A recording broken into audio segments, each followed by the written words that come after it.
Guys, एक नए topic के साथ मैं दुबे सर फिर आपके सामने। और इस टॉपिक में हम एक बहुत ही इम्पोर्टेंट टॉपिक पे बात करेंगे and this topic is power. जैसा कि आप सभी लोग जानते हैं कि जहाँ पर भी आपको इलेक्ट्रिसिटी या इलेक्ट्रिकल अप्लायंसेस नज़र आएंगे, ठीक है, वहाँ पर आपको उनका रेटिंग और उनकी पावर भी देखने को मिलेगी। बहुत सारी जगह पर आपको लिखा मिलता है, आप बल्ब पे देखेंगे वहाँ पर 60 वाट, 50 वाट, 20 वाट, 5 वाट, ये वो, ठीक है। सो उसी पावर को हम समझने की कोशिश करते हैं। सबसे पहले पावर के अंदर हम समझेंगे ये पावर है क्या।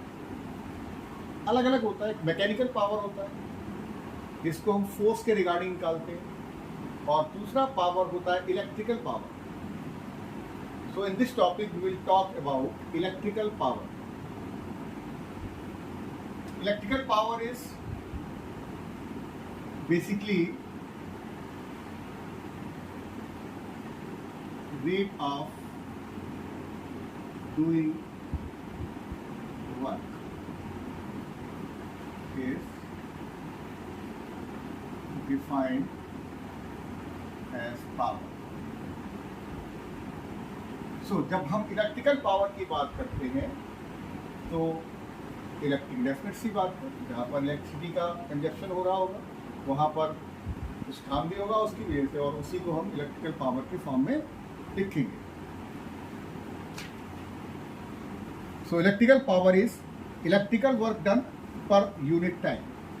ठीक है, रेट का मतलब है उसको हमने टाइम वाइज किया हुआ है कि कितने टाइम में हम कितना इलेक्ट्रिकल काम करते हैं, इलेक्ट्रिकल वर्क हम कितना कर लेते हैं, उसको हम लोग इलेक्ट्रिकल पावर के नाम से, ठीक है, डिफाइन करेंगे। सो इलेक्ट्रिकल पावर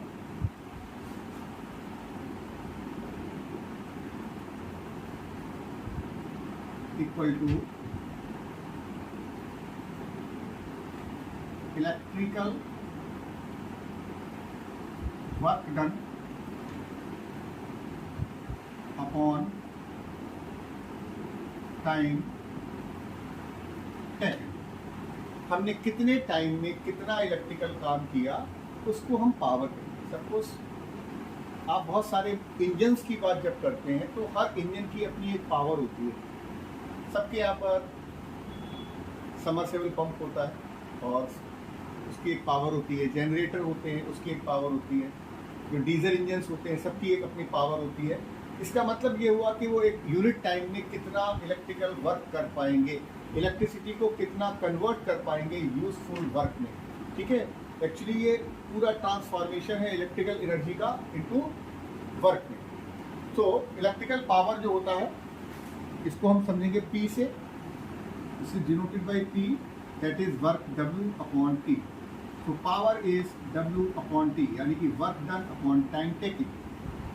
यहीं से इसकी हम यूनिट निकाल सकते हैं। सबको पता है वर्क की यूनिट होती है जूल पर सेकेंड। ठीक है, और इस जूल पर सेकेंड को हम लोग वॉट डिफाइन करेंगे। So what is basically the common unit of electrical power. अगर हम 1 वॉट की डेफिनेशन को समझने की कोशिश करें यहीं से, तो हम पाएंगे कि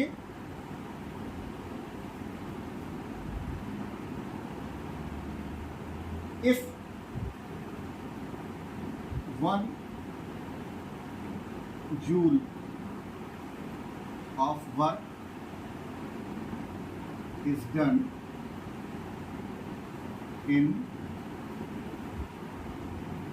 1 second,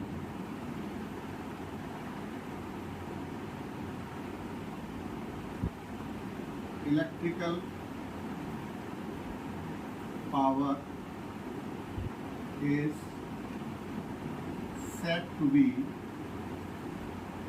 1 watt। ये आपकी डेफिनेशन हो गई 1 वाट की। 1 वाट को हम इस तरीके से डिफाइन कर सकते हैं।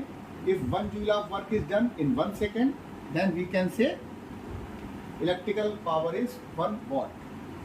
और हायर जब यूनिट की बात करते हैं, ठीक है, तो 1000 वाट इक्वल टू 1 किलो वाट, ठीक है, क्योंकि 1000 1 किलो के रेफरेंस में लिया आता है, तो 1000 watt is equal to 1 kilo watt, ठीक है। इस तरीके से हम इसको 1 किलो वाट को डिफाइन कर सकते हैं। और भी बहुत सारी यूनिट्स जिसका आप इस्तेमाल करेंगे आगे न्यूमेरिकल्स में, ठीक है, लेकिन जो मेन है वो किलोवाट और वाट, इस तरीके से आप इसको डिफाइन करेंगे। नाउ अब एक हार्स पावर की भी हम लोग बात कर लें, क्योंकि मोस्टली बहुत सारे इंजन्स जब आप बात करते हो तो बहुत सारे इंजन्स को हम डिफाइन करते हैं हॉर्स पावर में। 746 1 horse power is equal to 746 watt, ठीक है। तो आई थिंक आपको यहाँ तक समझ में आ गया होगा। फिर दोबारा से एक बार समराइज कर लीजिए। Electrical power is basically the rate of doing electrical work per unit time में कितना इलेक्ट्रिकल वर्क हुआ है, इसको हम इलेक्ट्रिकल पावर कहेंगे। Power equal to work upon time, और यहीं से हमने इसकी यूनिट बनाई है। जब वर्क की यूनिट होती है जूल और टाइम की यहाँ पर सेकेंड, जो स्टैंडर्ड यूनिट है, तो जूल पर सेकेंड इसको बोले, या इसको हम वॉट बोलेंगे। और 1 वाट को डिफाइन करने के लिए फिर यहीं पर जाएंगे फार्मूले पर, और यहाँ पर हम देखेंगे कि इसकी फार्मूले के हिसाब से if 1 joule of work is done in 1 second then electrical power is said to be 1 watt, ठीक है। इसके अलावा एक 1000 वाट को अगर हम कलेक्ट कर दें तो ये 1 किलो वाट होता है, और 1 हार्स पावर जो है ये 746, ये मैकेनिकल यूनिट है, ठीक है, 746 वाट के बराबर होता है, ठीक है। अब इसके आगे हम दूसरे टॉपिक्स पे बात करते हैं, ठीक है।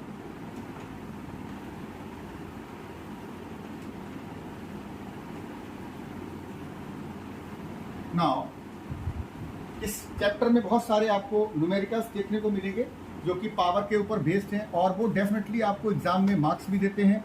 बहुत अच्छा सा उनका अपना एक सिस्टम है। तो जो मेन है वो यहाँ पर 2 और 3 फार्मूले हमारे पास होते हैं। सबसे पहला होता है पावर के, ठीक है, formulas for calculating electrical power. अब यहाँ पर हम इलेक्ट्रिकल वर्ड का इस्तेमाल इसलिए कर रहे हैं क्योंकि अगर हम इलेक्ट्रिकल वर्ड का इस्तेमाल नहीं करेंगे तो फिर हम पावर, मैकेनिकल पावर की बात करना शुरू कर देंगे, जो कि ठीक नहीं है और ये हमारा टॉपिक से रिलेटेड भी नहीं है। तो जो मेन टॉपिक फार्मूले मैंने आपको बताया, ठीक है, वो सबसे पहला फार्मूला था, सबसे पहला power is equal to W upon T, ठीक है, कितना वर्क किया। अब इसको अगर मैकेनिकल फॉर्म में देखना चाहें तो इसको आगे ले जा सकते हैं, वर्क W बराबर F इंटू S होता है अपॉन T, ठीक है। और आगे अगर ले जाना चाहते हैं इसको हम, तो S upon T that is V, distance upon time, क्योंकि हमें पता है वर्क जो होता है वो क्या होता है, force applied into distance travelled, ठीक है। तो हमने इसको इस फार्मूले में लिख लिया, एक नया फार्मूला बन गया, power is equal to Fs upon T। अगर आपको सपोज कितना फोर्स लगा दिया, कितनी डिस्टेंस चल रहे, कितने टाइम में, तो हम उससे पावर निकालेंगे तो इस तरीके से निकलेगा। एक और फार्मूला हम यहाँ पे बना सकते हैं, अगर हम इसको एक साथ में ले लें, S upon T that is V, सो हमारे पास एक नया फार्मूला बन जाता है F इंटू V, ठीक है।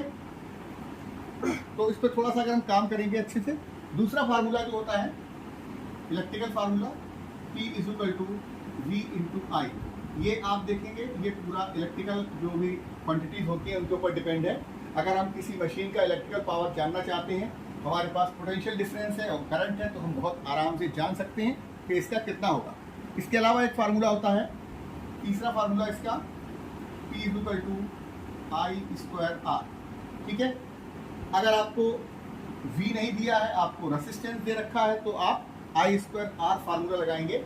एक्चुअली होता क्या है, जब हम न्यूमेरिकल्स को लगाना स्टार्ट करते हैं, सॉल्व करना स्टार्ट करते हैं, सबसे पहला काम what is more important is to read the question carefully and try to find out what is given in the text, हमको दिया क्या है। क्योंकि हम फार्मूलों का, हम आपके सामने बहुत सारे फार्मूले लिखेंगे, सब में पावर निकालना है, तो आप कंफ्यूज हो जाएंगे कि हमको इस फार्मूले का इस्तेमाल करना है। आप कुछ मत करिए, simply read the question once and again read the question carefully and try to find out what is given in the question।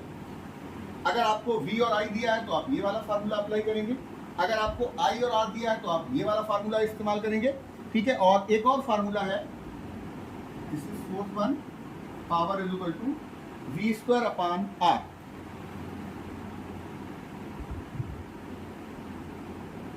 अगर आपको पोटेंशियल डिफरेंस और रेसिस्टेंस दे रखा है तो आप इस फार्मूले का इस्तेमाल करेंगे। तो अभी आपके पास 4 फार्मूले हैं, बल्कि 5 फार्मूले हैं। ये भी एक फार्मूला नया बना है, ठीक है। और इसके बिहाफ पर आप सिलेक्ट करना होगा आपको, क्योंकि ये बहुत ही इंपॉर्टेंट बात है। बेसिकली होता क्या है, सब बच्चों को फार्मूले पता होते हैं, सब बच्चे सॉल्व करना भी जानते हैं, लेकिन उनको ये कैलकुलेट करना मुश्किल हो जाता है कि हम इसमें कौन सा फार्मूला लगाएं। सपोज आपने बोर्ड एग्जाम में क्वेश्चन को ठीक से नहीं पढ़ा और उसकी वजह से आप प्रॉपर फार्मूले का सिलेक्शन नहीं कर पाते हैं, और जब सिलेक्शन नहीं कर पाते हैं तो फिर आपके सामने प्रॉब्लम एक बहुत बड़ी आ जाती है कि हम कौन सा फार्मूला अप्लाई करें। हमारे पास क्वांटिटीज़ क्या है ये देखना इंपॉर्टेंट है। जैसे ही आप क्वांटिटीज़ देखते हो कि हमारे पास हमको दिया क्या है क्वेश्चन में, आपके पास तुरंत ये आपको समझ में आ जाएगा कि हमको क्या करना है, हमको किस फार्मूले में ये वैल्यू पुट करके अपना क्वेश्चन सॉल्व करना है, ठीक है। तो हमारे पास ये पावर से रिलेटेड बहुत सारे फार्मूले, इनका एप्लीकेशंस मैं बताऊंगा आपको, ठीक है। कल इसके बाद जो नेक्स्ट टॉपिक होगा उसमें इसका एप्लीकेशंस किस तरीके से न्यूमेरिकल्स आते हैं वो आपको सॉल्व करना सिखाएंगे। हाँ, यहाँ पर एक कॉमर्शियल यूनिट की भी बात कर लेते हैं हम लोग, क्योंकि जनरली तो हम लोगों ने देख लिया वॉट या किलोवाट, ये इसका यूनिट है, लेकिन अब हम इसकी एक नई टॉपिक पर बात करते हैं। This is commercial unit of electrical power, ठीक है। तो कमर्शियल यूनिट का मतलब होता है हम जब कमर्शियल फॉर्म में इस्तेमाल करते हैं तो हम किस तरीके से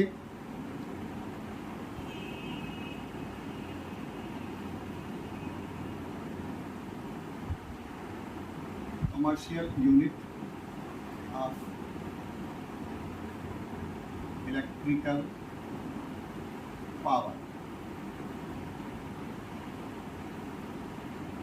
कॉमर्शियल यूनिट का मतलब हम जहाँ फैक्ट्रीज में, घरों में जब इलेक्ट्रिसिटी का इस्तेमाल करते हैं, उससे पावर जनरेट होती है, उस पावर को इस्तेमाल करते हैं, तो हमें किस तरीके की चीज़ें देखने को। तो कॉमर्शियल यूनिट जो होती है this is kilowatt hour, kilowatt hour, ठीक है, या सिंपली KWH, किलोवाट आवर पे। इसको हम जब भी कहीं कमर्शियली इस्तेमाल करेंगे तो हम हमारे पास जो यूनिट होगी वो वाट नहीं होगी, किलोवाट नहीं होगी, किलोवाट आवर होगी। यही से हम इसकी डेफिनेशन भी बना सकते हैं कि what is 1 kilowatt our. So if an electrical appliance of rating 1000 watt or 1 kilowatt is used for 1 hour, then